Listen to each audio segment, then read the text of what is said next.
Più che salva Italia, la manovra può ben dirsi strozza Veneto. Basti pensare che pesa complessivamente su famiglie e imprese per 1.600.000 euro, 320 euro per ogni cittadino veneto.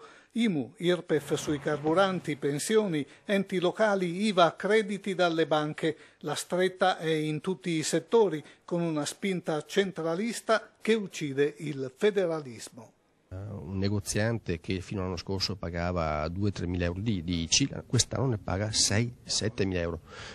Chi appunto aveva e pensava di avere una forma di tassazione lineare avrà un raddoppio praticamente tale e quale rispetto allo scorso anno.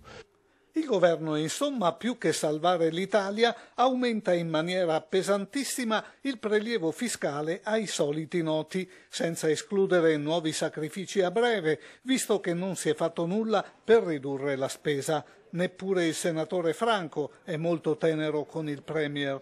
Non ha trovato di meglio che venire a casa nostra, l'IMU, l'addizionale IRPEF, la tesoreria, le accise sulla benzina, il rinvio delle pensioni. Tutto un conto che paga con le altre regioni della Padania, in particolare il Veneto. Un conto salatissimo per le famiglie venete e per le aziende. Per un nucleo familiare tipo l'aggravio stimato è di almeno 628 euro. Solo per l'IMU le imprese venete pagheranno 197 milioni di tasse in più.